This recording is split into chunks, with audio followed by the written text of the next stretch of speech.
الحمد لله رب العالمين والعاقبة للمتقين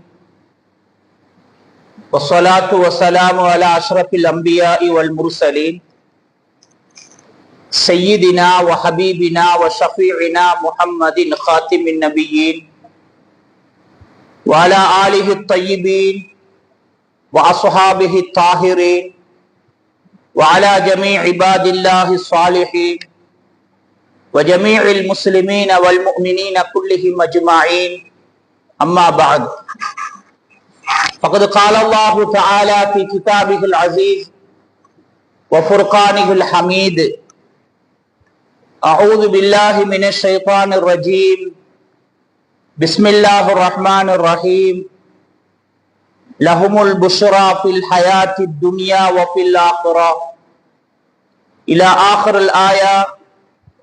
آمنت بالله صدق الله العظيم وصدق رسوله النبي الكريم ونحن على ذلك من الشاهدين والحمد لله رب العالمين. وعن أبي هريرة رضي الله تعالى عنه عن النبي صلى الله عليه وسلم أنه قال من عادى لي وليا فقد آذنته بالحرب إلى آخر الحديث رواه البخاري. அளவற்ற அருளாளனும் நிகரில்லா அன்பாளனுமாகிய எல்லாம் வல்ல அல்லாஹுவின் திருநாமம் கொண்டு இம்மேலான குதுபா பிரசங்கத்தை ஆரம்பம் செய்கிறோம். அவன் தனித்தவன், இணை துணையற்றவன், சகல அருட்கொடைகளுக்கும் சொந்தக்காரன், கேட்டும் தருகிறவன், கேட்காமலும் அள்ளித்தரும் கொடையாளி அவன் மட்டும்தான். அவனை ஏற்பவர்களுக்கும் அவன் கொடுப்பான், அவனுக்கு மாறு செய்யக்கூடிய மக்களுக்கும் அள்ளி அள்ளி கொடுப்பான். அவனோடு பகைத்து கொண்டவர்கள் இந்த உலகத்தில் எவரும் சரித்திரம் படைத்ததில்லை. அவனை நம்பியோரை அவன் கைவிடுவதும் இல்லை. ஆக அந்த வல்லமை பொருந்திய ரப்புல் ஆலமீனை போற்றி புகழ்ந்தவனாகவும் எம் உயிரிலும் மேலான கண்மணி நாயகம் முஹம்மது ரசூலுல்லாஹ் ஸல்லல்லாஹு அலைஹி வஸல்லம் அவர்கள் மீதும் நட்பாக்கியங்கள் நிறைந்த அவர்களுடைய உம்மத்தினர்கள் மீதும் குறிப்பாக இந்த ஜும்ஆ நன்னாளிலே அல்லாஹ்வுடைய மாளிகையான இறை இல்லமாம் இந்த மாளிகையிலே இஅ்திகாஃப் நிய்யத்தோடு அமர்ந்திருக்கக்கூடிய நம் அனைவர் மீதும் அல்லாஹ்வுடைய அன்பும் அருளும் கியாமம் வரை நிரப்பமாக உண்டாகட்டும். ஆமீன். கண்ணியத்துக்கும் மரியாதைக்கும் உரிய மோமின்களே, அல்லாஹ்வுடைய நல்லடியார்களே, பெருமக்களே, வாலிப சொந்தங்களே, அல்லாஹ்வும் அல்லாஹ்வுடைய தூதரும் எவைகளை எல்லாம் எடுத்து நடக்குமாறு ஏவி உள்ளார்களோ அவைகள் அத்துணையும் மௌத்து வரை எடுத்து நடக்கும்படியும், அல்லாஹ்வும் அல்லாஹ்வுடைய தூதரும் எவைகளை எல்லாம் வாழ்க்கையிலே தவிர்த்து நடக்கணும், நடவுங்கள் என்று போதித்துள்ளார்களோ எச்சரித்துள்ளார்களோ அந்த விடயங்கள் அத்தனையும் மௌத்து வரை தவிர்த்து நடந்து கொள்ளும்படியும், முதலாவது எனக்கும் என்னை சேர்ந்தோர்களுக்கும் அப்பால் மூமின்களான உங்களுக்கும் வசியத்தும் நசீஹத்தும் என்ற அடிப்படையிலே நல்லுபதேசம் செய்து கொள்கிறோம். அல்லாஹ்வுக்கு சுப்ஹானஹு வ தஆலா இந்த பூமிக்கு மேலால் வாழும் காலம் எவ்வளவு என்று நமக்கெல்லாம் நிர்ணயித்திருக்கிறான். அந்த காலம் வரைக்கும் அவனுடைய திருப்பெருத்தத்தோடு வாழ்வதற்கும், நல்லோர்களுடைய வழிகாட்டலோடு வாழ்வதற்கும், 4 பேருடைய துவாவுக்கு நாம் காரணமாக இருக்க வேண்டுமே தவிர எவருடைய பதுவாவுக்கும் நாங்கள் ஆளாகிவிடக் கூடாது. இந்த பூமிக்கு மேலால் வாழும் காலத்திலே படைத்த நாயனை வணங்கி வாழ்வதற்கும், அவனால் நமக்கு வழங்கப்பட்டிருக்கக்கூடிய அருட்கொடைகளை ஏழை எளிய மக்களுக்கும், இல்லாதவர்களுக்கும், கஷ்டமான மக்களுக்கும் வழங்கி உதவிகள் உபகாரங்கள் புரிந்து எல்லா மக்களோடும் சேர்ந்து ஒற்றுமையாகவும் ஐக்கியமாகவும் வாழ்வதற்கும் அல்லாஹ் எனக்கும் உங்களுக்கும் தௌஃபீக் செய்வானாக.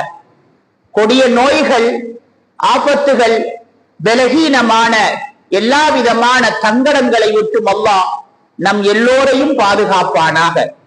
நம்முடைய முயற்சிகளிலும் நம்முடைய எல்லா விதமான அசைவுகளிலும் அல்லாஹ் நமக்கு வெற்றிகளையும் ஹைறுகளையும் நலவுகளையும் அல்லாஹ் ஏற்படுத்துவானாக. இனம் புரியாத அச்சங்கள் கவலைகள் என்று அல்லாஹ் என்னையும் உங்களையும் பாதுகாப்பானாக. மூமின்களே, அல்லாஹ்வுடைய நல்லடியார்களே, ஹிஜ்ரி 1447 ஆண்டுடைய 4வது மாதமான ரபீஉல் ஆஹிர் மாதம், இறுதி வசந்தம் என்று அடையாளப்படுத்தப்பட்ட அதன் மாதத்துடைய முதலாவது ஜும்ஆ இன்றைய நாள். ரபீஉல் ஆஹிர் மாதம் என்பது நம் எல்லோருக்கும் தெரியும், சுல்தானுல் அவுலியா வழிமாறுகளின் பேரரசர் என்று அடையாளப்படுத்தப்பட்ட, எல்லோராலும் அங்கீகரிக்கப்பட்ட, மனித உள்ளங்களிலே வாழ்ந்து கொண்டிருக்கக்கூடிய பெருமானார் ஸல்லல்லாஹு அலைஹி வஸல்லம் அவர்களுடைய பரம்பரையில் உதித்த சையதுனா ஹசன் ரலியல்லாஹு அன்ஹு அவர்களுடைய தந்தை வழியாகவும் சையதுனா இமாம் ஹுசைன் ரலியல்லாஹு அவர்களுடைய வம்சத்தை தாய் வழியாகவும் கொண்டு 14வது தலைமுறையில் உதயமான முஹியத்தீன் அப்துல் காதிர் ஜீலானி கத்தஸல்லாஹு சிர்ரஹுல் அஸீஸ் அவர்களை ஞாபகம் செய்யப்படுகின்ற ஒரு காலம் இந்த ரபீஉல் ஆஹிர் மாதம் என்பதை நாம் மறந்துவிடக் கூடாது. இலங்கை முஸ்லிம்களான நாம் பாரம்பரியத்தின் சொந்தக்காரர்கள். அல்லாஹ் சுப்ஹானஹு வ தஆலா 2 சக்திகளை இந்த பூமியிலே வெளிப்படுத்தியிருக்கிறான். நாம் விரும்பியோ விரும்பாமலோ இந்த 2 சக்திகளையும் அல்லாஹ் இந்த உலகத்துக்கு பறைசாட்டுகிறான். ஒன்று நுபுவத் என்கிற சக்தி, 2வது விலாயத் என்கிற சக்தி. நான் நேரடியாக அல்லாஹ்வுடைய கலாம் குர்ஆனில் இருந்தும் பெருமானார் ஸல்லல்லாஹு அலைஹி வஸல்லம் அவர்களுடைய ஹதீசுகளில் இருந்தும் நேரடியாக சில குறிப்புகளை உங்களோடு பரிமாறிக்கொள்ள விரும்புகிறேன். மூமின்களே, அல்லாஹ்வுடைய நல்லடியார்களே, நான் சொல்லுகின்ற இந்த 2 விடயங்களும் யாரோ எழுதி வைத்த விடயங்களோ அல்லது அம்புலி மாமா கதைகளோ அல்ல. அதை நாம் முதலாவது தெரிந்து கொள்ள வேண்டும். ஏன் தெரியுமா இந்த வார்த்தை சொல்லுகிறேன்? இன்றைய தலைமுறைகளுக்கு, இப்ப உள்ள பிள்ளைகளுக்கு ஆன்மீகம் என்றால் அது அலகிக்காகி விட்டது. நாம் கண்ணால் பார்த்தால்தான் நம்புவோம் என்று சொல்வதாக இருந்தால் அதை விட ஒரு முட்டாள்தனம் இந்த உலகத்தில் எதுவும் இல்லை என்பதை நாம் தெரிந்து கொள்ள வேண்டும். ஆராய்ச்சிக்கும் கண்டுபிடிப்புக்கும் மனிதர்களுடைய முயற்சிகளுக்கும் அப்பாற்பட்ட ஒரு அறிவு இருக்கிறது. அதுதான் வஹீயுடைய இல்மு என்பதை நாம் மறந்துவிடக் கூடாது. மனிதனுடைய ஆராய்ச்சிகளும் மனிதனுடைய கண்டுபிடிப்புகளும் எந்த அளவுக்கு என்றால், பூமியில் இருந்து இன்று மனிதன் செவ்வாய் கிரகத்தை ஆராய்ச்சி பண்ணுகிறான். நீங்கள் படித்திருப்பீர்கள், நாசாவிலே நடந்த அந்த நிகழ்வு உங்களுக்கு தெரியும். இங்கிருந்து அனுப்பப்பட்ட அந்த கருவி அந்த செவ்வாய் கிரகத்தை ஏறத்தாழ 10 மாதங்களுக்கு பின்னால் போய் சேர்ந்தது. சென்றாலும் போன அந்த கருவி அங்கே இயங்க முடியாமல் போனது. பூமியில் இருந்து அந்த கருவியை இங்கிருந்து விஞ்ஞானம் இயக்குகிறது. எவ்வளவு பெரிய ஆச்சரியம்! யோசித்து பாருங்கள். இதெல்லாம் கதைகள் அல்ல. இன்று விஞ்ஞானம் எவ்வளவு நமக்கு பாடங்களை பட்டு புகட்டிக் கொண்டிருக்கிறது. அறிவுகளும் கண்டுபிடிப்புகளும் உச்சத்தை தொட்டிருந்தாலும் மூமின்களே, இந்த அறிவும் இந்த கண்டுபிடிப்பும் எதில் தோக்கும் தெரியுமா? அல்லாஹ்வுடைய வஹீயுடைய இல்மிலே தோட்டுவிடும். வைத்தியர்கள் பாருங்க, எல்லாம் சொல்லுவாங்க, அந்த ஆபரேஷன் செய்வோம், இந்த டெஸ்ட் செய்வோம், இந்த பரிசோதனை செய்வோம், எல்லாம் செஞ்சு முடிக்க போறோம். அந்த டாக்டர் என்ன சொல்லுவாரு தெரியுமா? நாம செய்ய வேண்டிய எல்லாம் செஞ்சாச்சு, அதுக்கு போறோம், நீங்க அல்லாட்ட கேட்டுக்கொள்ளும்போது சொல்லுவாரு. அப்படியா என்ன அர்த்தம் தெரியுமா? இவ்வளவுதான் நம்மளால முடியும். அதுக்கு அங்கால ஒரு முயற்சி ஒன்று இருக்கிறது. அது நம்முடைய முயற்சியின் மூலமாக முடியாது. அது உங்களுடைய இறைவன்கிட்ட கேட்டுக்கொள்ளுங்கோ, உங்களோட ஓட்டுல கேட்டுக்கொள்ளுங்கோ, உங்க கடவுளை கேட்டுக்கொள்ளுங்கோ அப்படின்னு சொல்ற நாங்கெல்லாம் கருத்துக்களை பார்த்திருக்கிறோம். ஆகவேதான் நான் உங்களுக்கு சொல்லுகிறேன், கண்டுபிடிப்புகளும் ஆராய்ச்சிகளும் தோற்பது வகையுடைய இல்முடையத்தில். வகையுடைய இல்மு என்பது எது தெரியுமா? அல்லாஹ்வுடைய கலாம், அல்லாஹ்வுடைய குர்ஆன். இந்த குர்ஆன் நமக்கு நுபுவத்தை சொல்லுகிறது, அதே நேரத்தில் விலாயத்தையும் சொல்லுகிறது.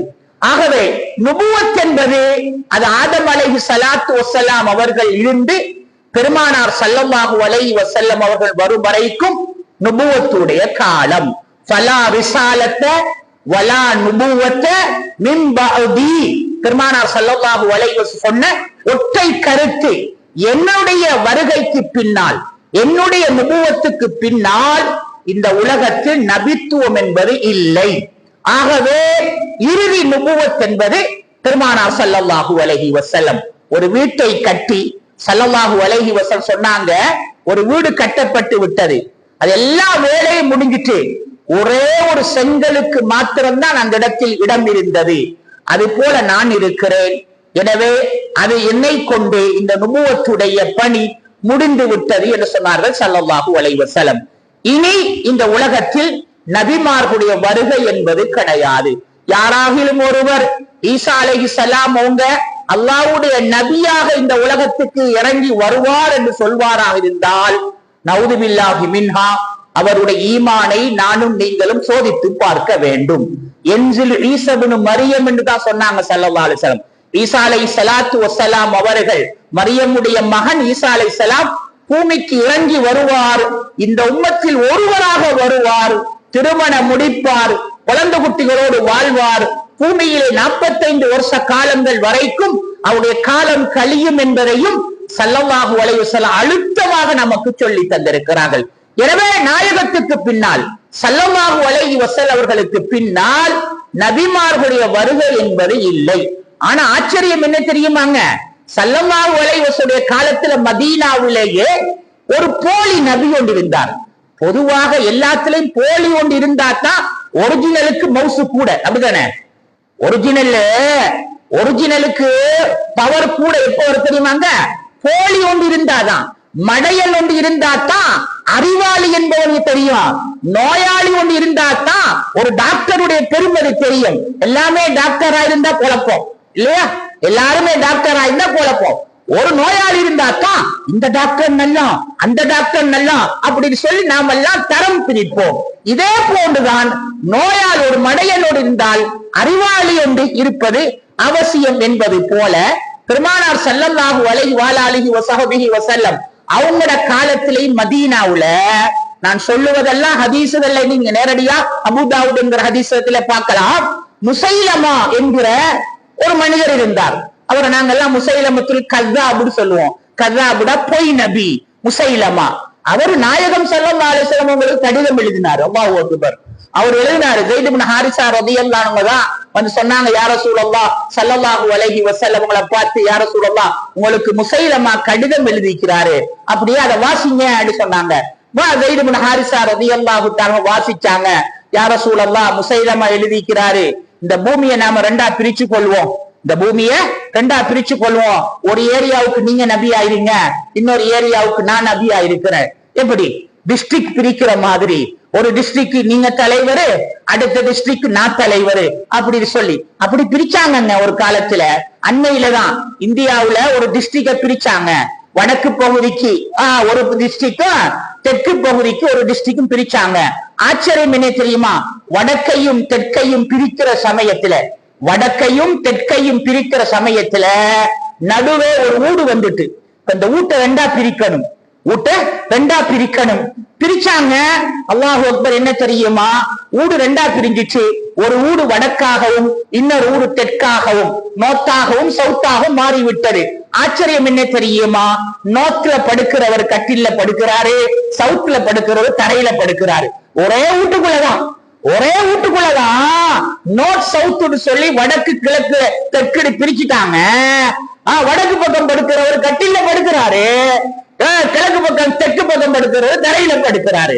அப்போ இந்த மாதிரி என்ன செஞ்சாரு இந்த முசைலமத்துல் கஸ்ஸாபும், அவரும் என்ன செஞ்சாரு, நாயகத்துக்கு கடிதம் எழுதினாரு, இந்த ஏரியாவை நாங்க ரெண்டா பிரிச்சு கொள்வோம், ஒரு ஏரியாவுக்கு நீங்க நபி, மறு ஏரியாவுக்கு நான் நபி அப்படின்னு சொன்னாரு. ஏன் தெரியுமா? ஸல்லல்லாஹு அலைஹி வஸல்லம் அவங்களுடைய சஹாபாக்கள் அந்த சஹாபாக்கள் நாயகத்தின் மீது காட்டுகிற அந்த பரிவு, அந்த பாசம், அந்த கண்ணியம், அந்த கௌரவத்தை எல்லாம் பார்த்த பொருள் இப்படி நம்மளுக்கும் ஒரு வண்டி ஓட்டுனா நல்லா இருக்குமே அப்படின்னு சொல்லி, ஏன்னா போலிகள் இருக்குதானே, போலிகள் இந்த மாதிரி பார்த்த உடனே இந்த மாதிரி நமக்கும் வசதி வாய்ப்புகள் பெருகும், நமக்கும் மரியாதைகள் கூடும், அந்தஸ்துகள் கூடும், மக்களும் எங்களை கண்ணியப்படுத்துவாங்க அப்படின்னு சொல்லி ஒரு எண்ணமோ தெரியாத அந்த மனுஷனுக்கு நபியுடைய ஆசை வந்து விட்டது போலும். அப்புறம் அவரும் என்ன செஞ்சாரு, எனக்கு வகையெல்லாம் வருகிறதுன்னு சொன்னாரு.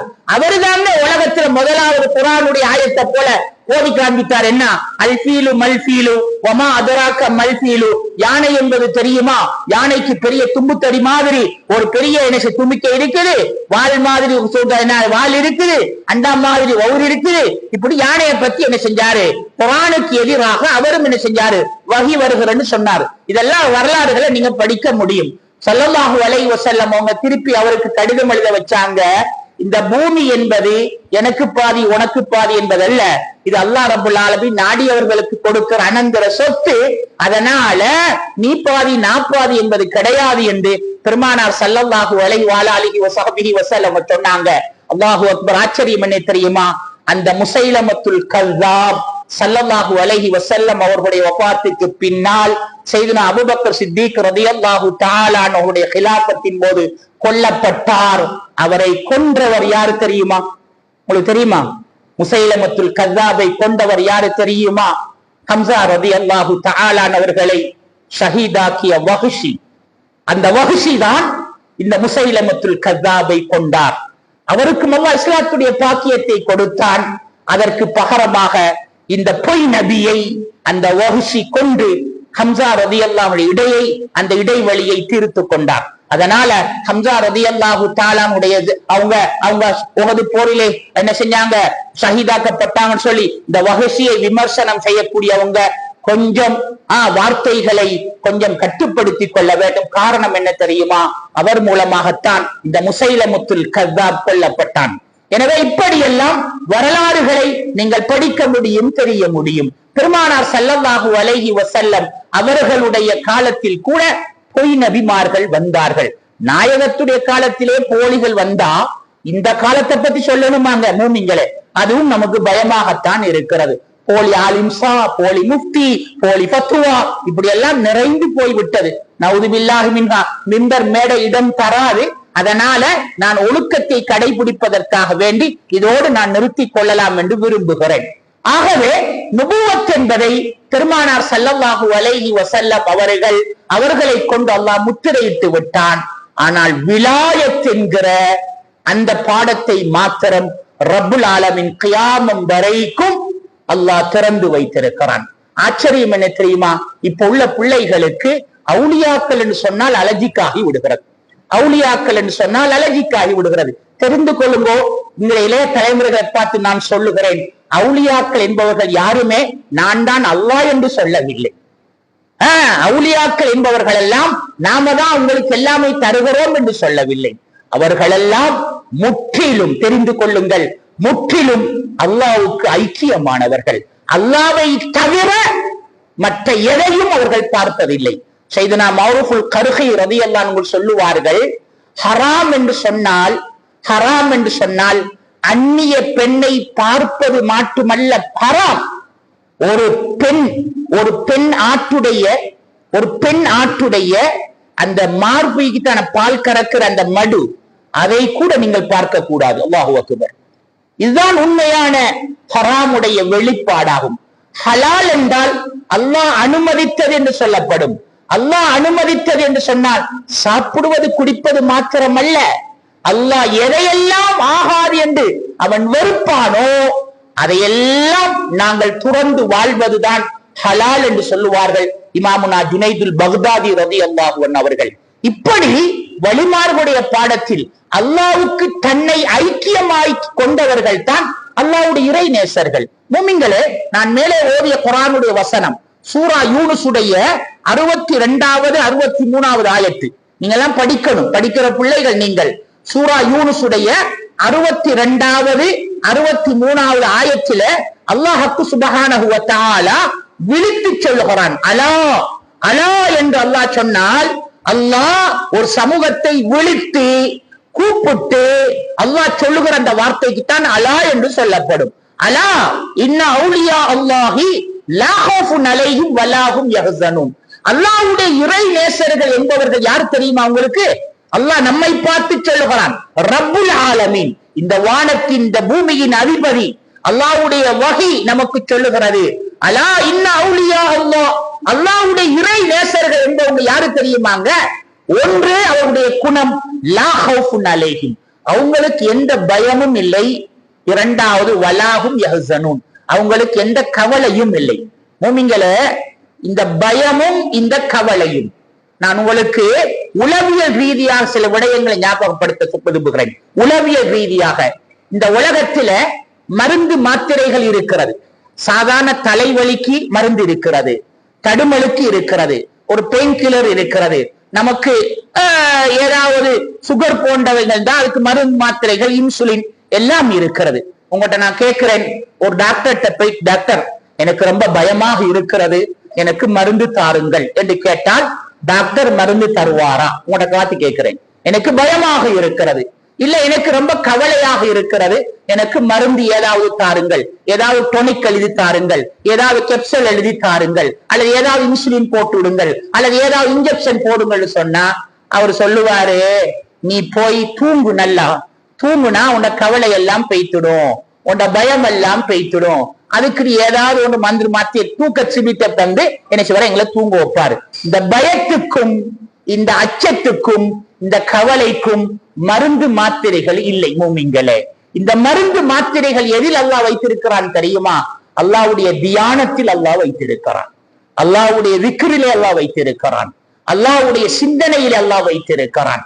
அல்லாஹ் சுப்ஹானஹு வ தஆலா பெரும் அறிஞர்கள், நான் குதுபாவுடைய நேரம் சுருக்கமாக இருக்கிற காரணத்தினால ஓரிரு வரலாறுகளை உங்களுக்கு சுட்டிக்காட்ட விரும்புகிறேன். அப்பாசியாக்களுடைய ஹலீஃபா தான் மன்னர் ஹாரூன் ரஷீத். மன்னர் ஹாரூன் ரஷீத் உமையாக்களுடைய ஹலீஃபா ஏறத்தாழ ஹிஜ்ரி 130 சொச்சத்தோடு முடிகிறது. அதுக்கு பிறகுதான் வந்தது அப்பாசியாக்களுடைய ஹலீஃபாக்குடைய காலம். அந்த காலத்தில் வந்தவர் தான் மன்னர் ஹாரூன் ரஷீத் என்பவர். அவருடைய சாச்சா மகன் தான் பஹுலுல் தானா என்று சொல்லப்படுகின்ற ஒரு மனிதர். ஆனால் அவர் ஒரு பெரிய இறை நேசர். பஹுலுல் மஜ்னூன் என்று சொல்லுவார்கள் அவரை. பஹுலுல் மஜ்னூன், பைத்தியக்கார பஹுலுல், பைத்தியக்கார பஹுலுல் அப்படின்னு சொல்லுவார்கள். சாச்சாவுடைய மகன். பைத்தியக்காரன் என்றால் உண்மையிலேயே பைத்தியக்காரன் அல்ல அவரு. அது ஆடைகளிலே அவர் ரொம்ப அழுக்காக இருப்பார், சிறு பிள்ளைகளோடு விளையாடி கொண்டிருப்பார். சில நேரங்கள்ல கடலோரத்துல போய் என்ன செய்வாரு, இந்த விளையாடு மாதிரி பிள்ளைகள் என்ன செய்வோம், மண்ணால வீடு கட்டி விளையாடுற மாதிரி அந்த பெரிய மனுஷன் சின்னஞ்சிறுசுகளை வச்சு கொண்டு என்ன செய்வாரு, வீடுகள் கட்டி இப்படி விளையாடுவார். சரியா? ஆனால் முற்றிலும் துறந்தவர், அல்லாவுக்கு தன்னை அர்ப்பணமாக்கி கொண்டவர். அதான் பஹுலுல் தானா. தானா என்றால் பாரசீக மொழியில தன்னை அல்லாவுக்கு அர்ப்பணமாக்கி கொண்டவர் என்று சொல்லுவாங்க. அப்ப இந்த இவர் சாச்சாவுடைய மகன், மன்னர் ஹாரூன் ரஷீத் அவருடைய சாச்சாவுடைய மகன். மன்னர் ஹாரூன் ரஷீத் அவங்க ஹஜ்ஜிக்காக போகிறாங்க. மன்னர் ஹாரூன் ரஷீதுடைய கிலாபத்து ஈராக்ல கூஃபாவுல இருந்துச்சு. அப்ப ஹஜ்ஜிக்காக தயாராகுறாங்க.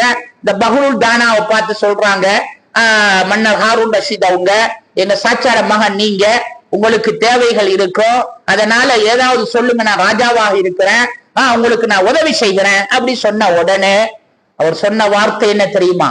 ஒரு ராஜா, ஒரு ஜனாதிபதி நம்மிடத்துல என்ன வேணும்னு கேட்டா நானும் நீங்களும் 2 கைய ஒசத்தி கேட்போம் அல்லவா? அவர் என்ன சொன்னாரு தெரியுமா? அல்லாஹு அக்பர், என்ன நீ என்னிடத்தில் கேட்பது?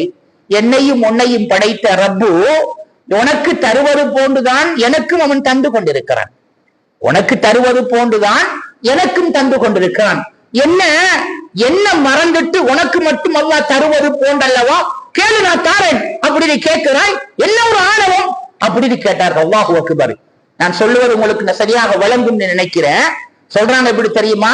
கேளப்பா பஹுலுல், ஏதாவது தாரேன் அப்படின்னு அதிகாரத்தோடு கேட்ட உடனே அவர் சொல்றாரு, உனக்கு தார ரப்புதான் எனக்கும் தந்து கொண்டிருக்கிறான். என்ன மறந்துட்டு ஏதோ உனக்கு மட்டும்தான் அள்ளித்தார மாதிரி கேட்கிறாய், எதெல்லாம் தேவையில்லை, அல்லாஹ் உனக்கு தாரதா இருந்தா எனக்கும் அல்லாஹ் தருவான் அப்படின்னு சொல்லி மோமின்கள் அல்லாஹ்வுடைய நல்லடியார்களே, நான் தொடர்ந்து சொல்லுவேன் இந்த சம்பவத்தை. வாழ்க்கையில சில கஷ்டங்கள் வரும். அந்த கஷ்டங்கள் நம்மட பார்வைக்கு அது ஒரு சோதனையாக அமையும். ஆனால் அது நமக்கு சோதனை அல்ல, அது நமக்கு ஹைரானது என்பதை நாங்கள் விளங்கிக் கொள்ள வேண்டும். நீங்க எல்லாம் வியாபாரிகள், நீங்க எல்லாம் முதலீடு செய்யக்கூடியவங்க. உங்களோட முதலீடுகள்ல அவ்வப்போது சில நேரங்கள் சருகுதல் வரும், அவ்வப்போது சில நேரங்கள் இழப்புகள் வரும். அதனால நீங்க தோண்டு விடாதீங்க. ஒன்றுல இழந்தீங்கன்னு சொன்னா அல்லாஹ் அதை போல 10 மடங்கு மீட்டி தருவான் என்கிற நம்பிக்கையோட செயல்படுங்க. அந்த காலத்துல எகிப்து நாட்டுல ஒரு ராஜா இருந்தாரு. அவருடைய கை வெட்டப்பட்டுட்டு அவருடைய விரல், இந்த மிம்பர் மேடையில நான் ஒரு தரத்தை உங்களுக்கு சொல்லி இருக்கிறேன், அவருடைய விரல் துண்டாக்கப்பட்டு விட்டது. அவருக்கு ஒரு மந்திரி இருந்தாரு. போய் சொன்னாங்க ராஜாவுடைய விரல் வெட்டப்பட்டு விட்டதுன்னு சொல்லி. அவர் சொன்னார் எல்லாம் நல்லதுக்குத்தான் சொன்னார். எப்படி? எல்லாம் நல்லதுக்கு தான் அப்படின்னு சொன்னாரு. இத கொண்டு போய் ராஜாட்ட சொல்லி கொடுத்துட்டாங்க, போட்டு கொடுத்துட்டாங்க. உங்களோட விரல் வெட்டப்பட்ட உடனே மந்திரிக்கு சந்தோஷம் போல எல்லாம் நல்லதுக்கு தான் சொன்னாரு. சொன்ன உடனே ராஜாவுக்கு கோபம் வந்துட்டு, ஏன் விரல் வெட்டப்பட்டது எல்லாம் நல்லதுக்கா, அவனை தூக்கி போடு ஜெயில அப்படின்னு சொன்னாரு. ஜெயில போட்டாச்சு. 3 மாசம் இந்த மந்திரியாரு ஜெயில இருக்கிறாரு. ராஜா ஒரு நாள் வெளியில போனாரா, அல்லாஹு அக்பர், வேட்டைக்கு போனாரு. அங்க போய் என்ன செஞ்சாரு, வழி தப்பி காட்டுவாசிகள்கிட்ட மாட்டிக்கொண்டார். இது நடந்த சம்பவம். இமாமுனா இப்னு ஹஜர் ரஹ்மத்துல்லாஹி அவங்க தன்னுடைய சம்பவத்துல கிதாப்ல இது எழுதுறாங்க. அப்ப என்ன செய்யறாரு, ராஜா மாட்டிக்கொண்டாரு. இப்ப அந்த காட்டுவாசிகள் அவரை அடைச்சி வச்சு ஒரு நாள் அவர்களுடைய அந்த விசேஷமான தினம் வந்தால் அவங்க என்ன செய்வாங்க, அவங்களுடைய குல தெய்வத்துக்கு யாராவது ஒருவரை மனித பலி கொடுப்பது வளமை.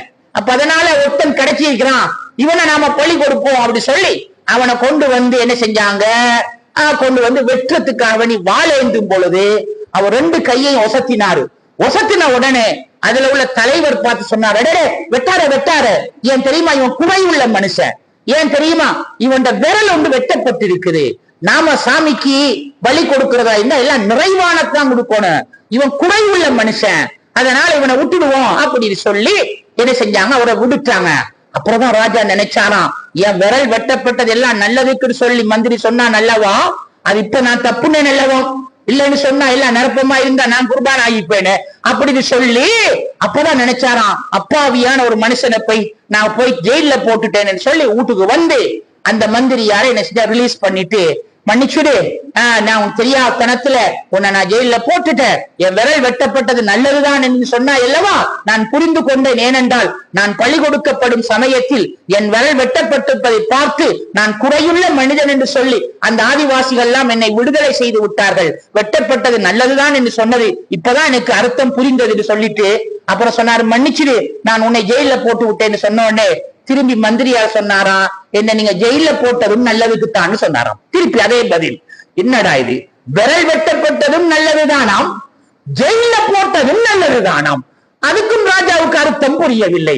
திரும்பி மந்திரியாட்ட கேட்டாரு, நீங்க ஏதாவது சொன்னாலும் அர்த்தத்தோட சொல்லுவா, அதுதான் மந்திரியார், உண்மையான மந்திரிமார் அப்படிதான். ஆமா, நம்ம ஊர்ல இருக்கிற மந்திரி எல்லாம் அல்லாஹ் அக்பர் ஊரை பொழிஞ்சு ஏற்ற விட்டுடுவான். சரி, அப்போ இந்த மாதிரி அந்த மனுஷன் அவரை பார்த்து கேட்கிறாரு, அவரு கேட்கிறாரு, நீ என் விரல் வெட்டப்பட்டு நல்லது சொன்னா அது புரிஞ்சு கொண்டேன், உன்னை நான் ஜெயில போட்டது நல்லன்னு சொல்றியே, அது எப்படி கேட்ட பொழுது அப்பதான் சொன்னாரு, நீங்க என்ன ஜெயில போடாம இருந்தா நிச்சயமாக நான் உங்களோட தானே நானும் வந்திருப்பேன், உங்களை பிடிச்ச மாதிரி என்னையும் பிடிச்சிருப்பானுவள், உங்களை பிடிச்ச மாதிரி என்னையும் பிடிச்சிருப்பானுவள், பிடிச்சி என்ன செஞ்சானுவள், குர்பான் கொடுக்கறதுக்கு உங்களை பார்த்து இருப்பான், நீங்க குறையோட இருக்கிறீங்க, ஆளை மாத்துன்னு சொல்லி நம்மளை பார்த்திருப்பான், நான் நிறையோடு இருக்கிறேன், அதனால உங்களோட இடத்துக்கு பதிலா என்ன குர்பான் கொடுத்திருப்பான் தானே, நான் ஜெயில இருக்க போய்தான் நானும் தப்புனே அப்படின்னு சொன்னாராம். இது நான் உங்களுக்கு சும்மா தமாசுக்கு சொல்லல, இது வாழ்க்கையில நானும் நீங்களும் புரிந்து கொடுத்து ஒரு பாடம்.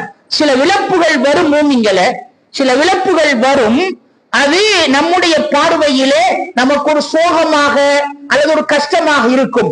ஆனால் அது சோகமும் அல்ல, அது கஷ்டமும் அல்ல, அல்லாஹ் நம்மளே ஏதோ ஒரு நலவை நாடி இருக்கிறான் என்பதற்குத்தான் இந்த பாடங்கள் எல்லாம் சொல்லி காட்டப்படுகிறது.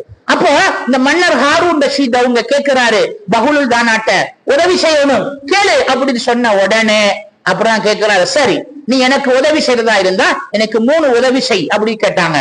ஒன்று சொன்னாங்க, மலக்குல் மௌத் என்ன கைப்பற்ற வார சமயத்துல நீ அவரை காட் பண்ணி அவரிலிருந்து என்ன காப்பாற்றணும், அது முதலாவது. ரெண்டாவது சொன்னாங்க எனக்கு சக்கராத்து வரக்கூடாது, அதிலிருந்து என்ன காப்பாற்றணும். மூணாவது சொன்னாரு என் ஆயுள கொஞ்சம் நீடிச்சு வைக்கணும் அப்படின்னு கேட்டாரு. அவரு சொன்னாரா மன்னர் ஹாரூன் ரஷீது, அதெல்லாம் எனக்கு முடியாது. மலக்குள் மௌத் வர சமயத்தில நாம எவ்வளவுதான் கூட்டாளியா இருந்தாலும் கூட தெரிஞ்சு கொள்ளுங்க, அவருக்காக நாங்க உசுர கொடுப்போம், அப்படி செய்வோம் இப்படி சொல்ல கோச்சல. மலக்குள் மௌத்து வந்தா சரி அவரை விட்டுட்டு என்ன புடிங்கோடு சொல்றதுக்கு இந்த உலகத்துல யாரும் தைரியம் இல்லை. நாங்க இந்த காலத்துல பேசுவோம், ஆனா கடைசி நேரம் வரும் பொழுது ஒவ்வொருவரும் தன்னைத்தானே பாதுகாத்துக் கொள்வதற்காகத்தான் இருப்போமே தவிர, சுயநலவாதிகளாகத்தான் நாம் இருப்போமே தவிர பிறரிடம் காணுவது ரொம்ப அரிது.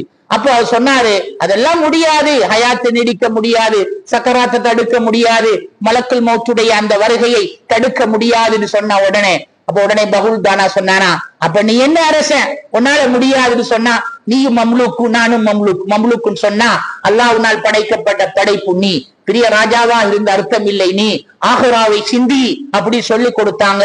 அதுக்கு பிறகுதான் சுப்ஹானல்லாஹ் மன்னர் ஹாரூன் ரஷீத் அவங்க பெரிய துறவியாக மாறி இறை ஞானியாக மாறியதாக வரலாறு குறிப்புகள் சொல்லப்படுகிறது. அவங்கதான் சொன்னாங்க, பகுலுல் தானா அவங்க சொன்னாங்க ஹாதா குபூருஹும் வஹாதா குசூருஹும் சொன்னாங்க. எப்படி ஹாதா குபூருஹும் வஹாதா குசூருஹும், இந்த கோட்டைகளிலும் அடுக்கு மாளிகைகளிலும் மாளிகைகளில் வாழ்ந்தவர்கள் எல்லாம் நானும் தேடி பார்க்கிறேன், அவர்களை காணவில்லை. அவர்கள் இதோ இந்த மண்ணறையிலே வாழ்ந்து கொண்டிருக்கிறார்கள்.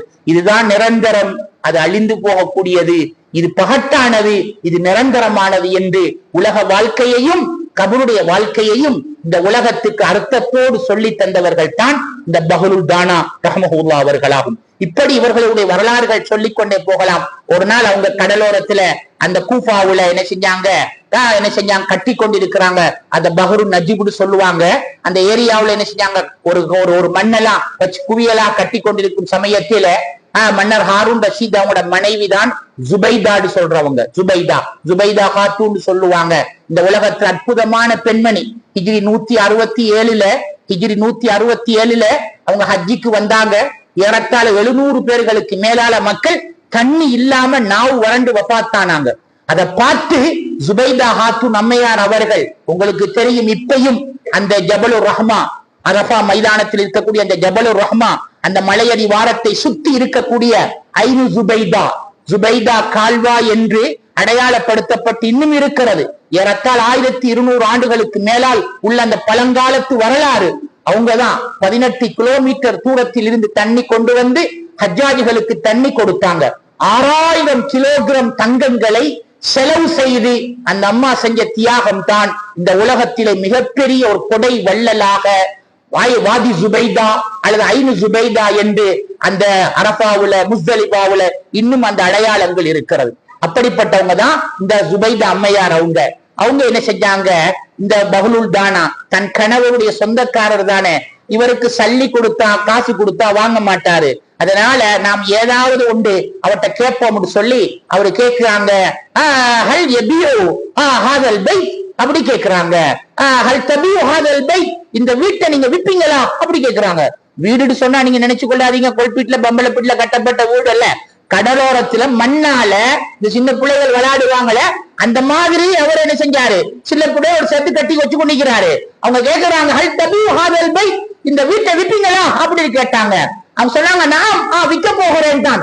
எவ்வளவு கேட்டாங்க, 1000 சொன்னாங்க. மிச்சம் இல்லையாடு கேட்டாங்க.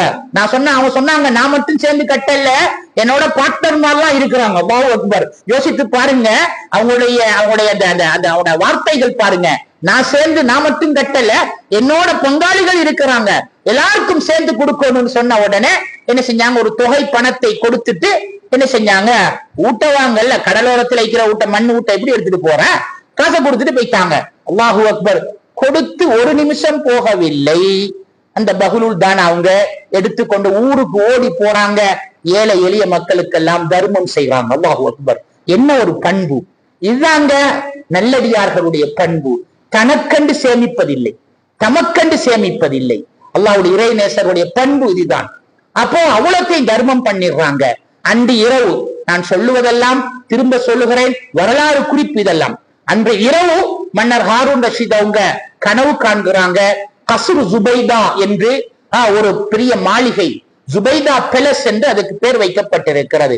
பக்கத்தில் ஒரு மனிதன் நின்று கொண்டிருக்கிறார். இந்த இந்த மாளிகை யாருடையது என்று கேட்ட உடனே ஜுபைதாவுடைய மாளிகை என்று சொல்லப்படுகிறது. நான் கணவர், அவருடைய கணவர், நான் உள்ளே போக முடியுமான்னு கேட்ட பொழுது முடியாது முடியாது, ஓனருக்கு மட்டும்தான் உள்ளே போக முடியும் என்று காலை கண் விழித்ததுமே தன்னுடைய அரசபையில் இருக்கக்கூடிய தன்னுடைய செக்ரட்டரியை கூப்பிட்டு கேட்டாங்க, நேற்று இரவு நான் ஒரு கனவு ஒன்று கண்டேன், கசுரு ஜுபைதா பெலஸ் என்று நான் பார்த்தேன், என் மனைவி ஏதாவது ரகசியமான அமல்கள் செய்கிறாளா அப்படி கேட்டாங்க. அப்பதான் சொன்னாங்க, இல்ல 2 நாளைக்கு முந்தி அந்த பஹ்லுல் தானாவுக்கு காசு கொடுத்தாங்க அந்த வீட்டுக்காக வேண்டி அப்படின்னு சொல்லி. அப்படியா, நானும் அந்த மாதிரி ஒன்று வாங்குவோம் என்று சொல்லி என்ன செய்யறாங்க, இவங்களும் அடுத்த நாள் கொஞ்சம் பணத்தை எடுத்துக்கொண்டு இவரை தேடிக்கொண்டு போறாங்க. அதே ஏரியாவுல இவர் வீடு கட்டி கொண்டு இருக்கிறாரு. இப்போ என்ன செய்யறாங்க, மன்னர் ஹாரூன் ரஷீத் அவங்க போய் கேட்கிறாங்க, எனக்கும் ஒரு வீடு விப்பியா